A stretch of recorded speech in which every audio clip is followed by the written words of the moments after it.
आजकल कच्चा बादाम वाली अंजलि अरोड़ा खबरों में रहने के लिए क्या कर रही हैं, आज जानेंगे। गोरखपुर के लोग अचानक से नालियां क्यों साफ कर रहे हैं और कौन बनेगा करोड़पति का एक ऐसा सीक्रेट जो आपने पहले कभी नहीं सुना होगा, जानेंगे वीडियो के लास्ट में। फैक्ट नंबर 10, कच्चा बादाम गाने पर डांस करके वायरल हुई अंजलि अरोड़ा फिल्मों में काम पाने के लिए मुंबई शिफ्ट हो गई हैं और खबरों में बने रहने के लिए कभी तो वो बेशरम रंग गाने पर रील्स बना रही हैं। इसके साथ साथ इंस्टाग्राम पेजेस को पैसे देकर अपनी एयरपोर्ट या जिम जाने की फोटोज पोस्ट करने के लिए बोल रही हैं। ऐसा वो इसलिए कर रही हैं क्योंकि उनका मानना है कि कहीं लोग उन्हें ट्रेंड खत्म हो जाने के बाद उन्हें भूल न जाएं और उनका हीरोइन बनने का सपना अधूरा न रह जाए। फैक्ट नंबर 9, अगर आप कभी यूपी के गोरखपुर जाते हैं और वहां आपको कोई व्यक्ति शिद्दत से नाली साफ करता मिल जाए तो समझ जाना कि ये काम वो अपने फायदे के लिए कर रहा है। पर आखिर ऐसा तो क्या फायदा होगा उसे नाली साफ करने से, चलिए आज हम आपको बताते हैं। गोरखपुर में काफी बड़े स्केल पर ज्वेलरी मेकिंग का काम होता है। ऐसे में काफी छोटे छोटे सोने के पार्टिकल्स ज्वेलरी मेकिंग के दौरान ज्वेलर्स की दुकान से बहकर नाली में आ जाते हैं, जिन्हें आसपास रहने वाले लोग नाली से निकालते हैं और पैसे कमाते हैं। और ये काम पिछले कई सालों से चल रहा है, इसलिए आप इसके स्केल का अंदाजा भी आसानी से लगा सकते हैं। फैक्ट नंबर 8, क्या कभी आपने सोचा है कि भारत के सबसे हॉट एक्टर्स में टॉप पर आने वाले ऋतिक रोशन अपने नाम के सामने एच क्यों लगाते हैं और झाखर सरनेम होने के बाद भी वो रोशन सरनेम क्यों इस्तेमाल करते हैं? चलिए आज हम आपको बताते हैं। ऋतिक के पिता का नाम है राकेश और उनके पिता का नाम था रोशन। जब राकेश बॉलीवुड में आए तो उन्होंने नोटिस किया कि झाकर सरनेम कुछ खास पॉपुलर नहीं है, पर जैसा कि उनके पिता रोशन पहले से ही काफी फेमस थे तो उन्होंने फैसला लिया कि वो झाकर की जगह अपना सरनेम रोशन कर लेंगे और उन्होंने ऐसा किया भी। एक एक्टर की तरह राकेश रोशन कुछ खास नहीं कर पाए, पर वो एक अच्छे डायरेक्टर बने और उनका गुड लक चार्म बना एच वर्ड। इसके बाद उन्होंने अपने बच्चों के नाम एच से शुरू किए और इसीलिए उनके बेटे को ऋतिक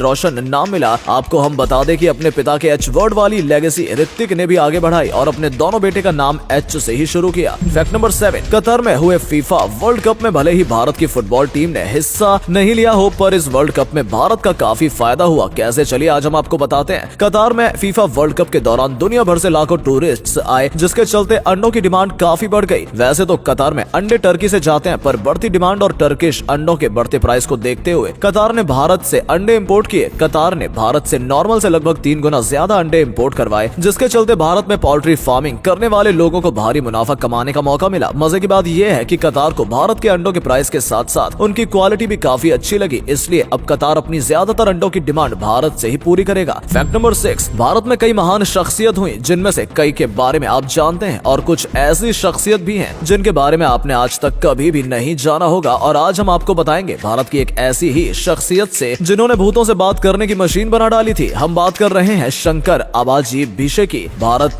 के इस महान खोजकर्ता को आप में से शायद ही कोई जानता हो, पर उन्हें एक टाइम पर दुनिया में इंडियन एडिसन के नाम से जाना जाता था। शंकर ने अपने पूरे जीवन काल में कई आविष्कार किए, पर उनका एक आविष्कार जो सबसे ज्यादा चर्चाओं में रहा वो था उनका घोस्ट टाइपराइटर। ये एक ऐसी मशीन थी जो आत्माओं की बातें लोगों तक पहुंचाने का काम करती थी। हालांकि उनकी इस मशीन ने कुछ खास जादू नहीं दिखाया, इसलिए इसे ठंडे बस्ते में डाल दिया गया। फैक्ट नंबर 5, हाल ही में मोदी जी ने वाराणसी का दौरा किया और इस दौरान उनकी एक फोटो काफी वायरल हुई, जिसमें वो एक महिला के पैर छूते दिखे। चलिए आज हम आपको इस फोटो की सच्चाई बताते हैं। मोदी जी वाराणसी में काशी कॉरिडोर का उद्घाटन करने पहुंचे थे, जहां देश भर में बड़े से बड़े साधु संत भी आए थे और उद्घाटन के दौरान आई एक दिव्यांग महिला ने मोदी जी के पैर छूने की इच्छा जाहिर की, जिस पर मोदी जी ने महिला के ही पैर छू लिए और उस महिला का हालचाल पूछा। मोदी जी के पैर छूते हुए ये फोटो इसी दौरान खींची गई, जो काफी वायरल हो गई। फैक्ट नंबर 4, आपने अक्सर अपने आसपास कई ऐसे जीव देखे होंगे जो अपने से अलग स्पीशीज के जीव से गहरी दोस्ती कर लेते हैं, जैसे एक ही घर में रहने वाला एक कुत्ता और बिल्ली। पर आज हम आपको जापान के एक ऐसे आइलैंड पर लेकर चलेंगे जहां मौजूद सभी बंदरों और हिरणों में गजब की दोस्ती है। हम बात कर रहे हैं जापान के याकुशिमा आइलैंड की, जहां मौजूद याकू बंदरों और सिका हिरणों के बीच कुछ ऐसी दोस्ती है कि बंदर अक्सर हिरन की पीठ पर सवार दिख जाते हैं और इस सवारी के बदले में बंदर जितना भी खाना दिन भर में इकट्ठा करते हैं उसका आधा हिस्सा हिरणों के साथ बांटते हैं। और ऐसा इस आइलैंड पर मौजूद लगभग हर बंदर और हिरन करता है। मतलब गजब की फ्रेंड्स विद बेनिफिट चल रहा है यहाँ भी। फैक्ट नंबर 3, भारत पाकिस्तान विभाजन से पहले एक ही देश हुआ करते थे, इसलिए आज भी भारत पाकिस्तान में कई समानताएं हैं जिनके बारे में आपने सुन भी रखा होगा। पर आज हम आपको पाकिस्तान और भारत के बीच खाने के बीच क्या अंतर होता है इसके बारे में बताएंगे। जहां भारत में आपको वेज नॉन वेज दोनों तरीके का खाना मिल जाता है, वहीं पाकिस्तान में ऐसा नहीं होता। पाकिस्तान में बने हर खाने में मीट या चिकन मौजूद होता है, चाहे फिर वो छोले की सब्जी हो या फिर दाल। पाकिस्तान की हर डिश में चिकन का इस्तेमाल होता है, इसलिए आप कह सकते हैं कि पाकिस्तान में वेज फूड नहीं नहीं मिलता। और अगले फैक्ट पर जाने से पहले इस फोटो को ध्यान से देखकर बताओ कि आपको कौन सी हीरोइन दिख रही है। इससे पता चलेगा कि आपकी आंखों और दिमाग पर कितना तेज है। आपको मिलते हैं 3 सेकंड। Fact number 2,